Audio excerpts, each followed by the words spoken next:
Welcome to shops of blessing. దేవుని కృపలో భద్రపరచబడి నూతన దినములో ప్రవేశించాం. ఈనాటి దేవుని వాగ్దానం, మీరు శోధనలో ప్రవేశించకుండునట్లు మెలకువగా ఉండి ప్రార్థన చేయుడి. Watch and pray so that you will not fall in the temptation. మత్తయి సువార్త 26వ అధ్యాయం 41వ వచనం. Praise God. ఈ నూతన దినములు దేవుడు మీ కొరకు సిద్ధపరిచిన ప్రతి దీవెన ఆకాశపు వాకిళ్లు విప్పి మీ మీద కృంభరించునుగాక. మరి యొక్క నూతన దినాన్ని ఆరంభిస్తున్న నేపథ్యములో ప్రేమ కలిగిన వాగ్దానము ద్వారా దేవుడు మనల్ని దర్శిస్తూ ఉన్నాడు. మన మార్గంలో సాతానుడి యుక్తిగా అనేక రకాలుగా శోధనలో మనం ప్రవేశించే రీతిలో మనలను శోధిస్తూ ఉంటాడు. అందుకే పరిశుద్ధాత్ముడు అంటున్నాడు కదా, దాంట్లో ప్రవేశించకుండా నీవు మెలకువగా ఉండాలి. రెండవది, నువ్వు ప్రార్థన కూడా చేయాలి. సాతాను అనేకసార్లు నీ పరిస్థితుల ప్రభావము చొప్పున నీవున్నటువంటి ఆ నేపథ్యాన్ని బట్టి, నువ్వు ఎదురు చూస్తున్న అవకాశాన్ని బట్టి, నీ ఆశను బట్టి అనేక రకములుగా నిన్ను శోధిస్తాడు. నువ్వు దారి తప్పటానికి నిన్ను ప్రోత్సహిస్తాడు. ఆశ చూపి నీ అవసరాన్ని ఎరగా వాడుకొని మానసికంగా శారీరకముగా నిన్ను సతమతమయ్యేలాగా చేసి దారి తప్పించే ప్రక్రియలో నిన్ను శోధిస్తూ ఉంటాడు. తద్వారా నీ ఆశీర్వాదాలన్నిటి నుండి నిన్ను దూరంగా ఉంచుతాడు. నువ్వు ఆశీర్వాదాలు పొందుకొనుట అపవాదికి ఇష్టముండదు. ఎలాగైనా నిన్ను శోధనలో నెట్టివేయటానికి నిన్ను కన్ఫ్యూజ్ చేస్తాడు, నిన్ను భయపెడతాడు.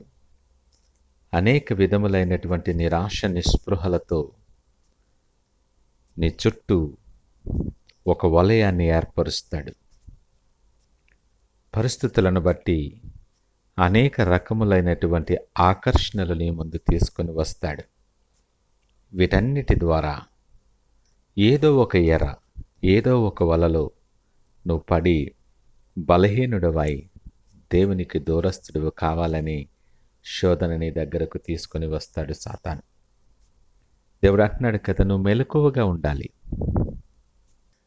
దేవుడిచ్చిన జ్ఞానముతో నింపబడి మంచి చెడులు ఆలోచన చేయగలిగితే విజ్ఞత కలిగి పరిస్థితుల ప్రభావము చేత లేదా పరిస్థితుల నేపథ్యములో ప్రభావితము కాకుండా జాగ్రత్తగా మెలకువగా ఉండాలి. విశ్వాసములో నువ్వు మేలుకొని బలపడి ప్రార్థన చేయటానికి సిద్ధపడాలి. లేఖనమంటుంది, అవిశ్వాసులైన వారి మనోనేత్రాలకు ఈ యుగ సంబంధమైన దేవత గురుడితనము కలుగు చేస్తుంది.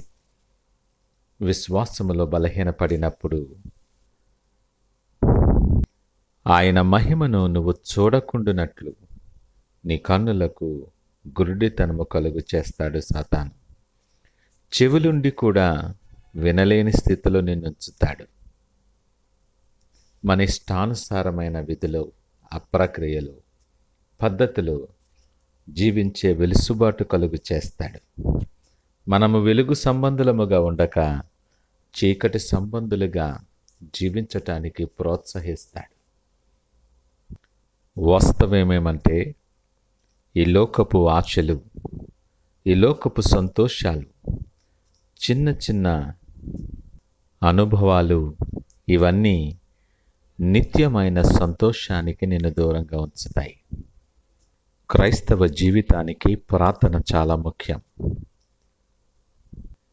నీ క్రైస్తవ ప్రయాణములో అది ఒక తాళపు చెవి లాంటిది. దేవునితో మంచి సంబంధాన్ని నెలకొల్పటానికి, సమీపత్వములో ఉండి ఆయన దర్శించటానికి, నీ విశ్వాసము బలపరచటానికి ఎంతో సహాయకారిగా ఉంటుంది నీ ప్రార్థన. ఈ నూతన దినాన్ని ఆరంభిస్తున్న నీతో నిన్ను ప్రేమించే దేవుడు సూటిగా మాట్లాడుతున్నాడు.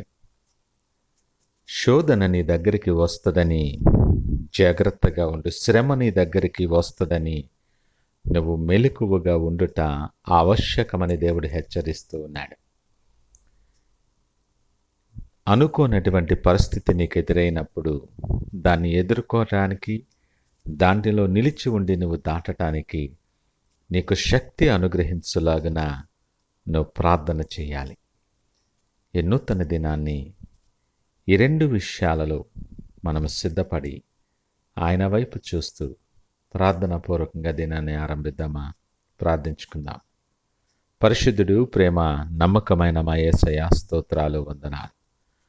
అనేకమైన శోధనలు మా జీవితంలో వచ్చినప్పటికీ స్థిరపడి నీ కొరకు బలముగా నిలిచిండే బ్రతుకులు మాకు అనుగ్రహించారు. నీకు వందనాలు. శోధన మీ దగ్గరకు వచ్చినప్పుడు అందులో ప్రవేశింపకుండా మెలకువగా ఉండమని మాకు ఇచ్చిన ఆజ్ఞను బట్టి మీకు వందనాలు. పరిశుద్ధాత్ముడా, నిన్ను హత్తుకుని జీవించే కృప మాకు నేర్పించండి. మేము బలపడటానికి నీ సన్నిధిలో ప్రార్థన చేస్తూ ఉన్నప్పుడు వాడుక చొప్పున, అలవాటు చొప్పున కాదు కానీ నీకిష్టుడిగా మారబడటానికి శక్తి కలిగిన విశ్వాస ప్రార్థన చేయటం మాకు నేర్పించి మమ్మల్ని దీవించి మీరే మహిమ, ఘనత, ప్రభావాలు పొందమని యేసు నామమున అడిగి వేడుకొనుచున్నాము తండ్రి. ఆమేన్. God bless you.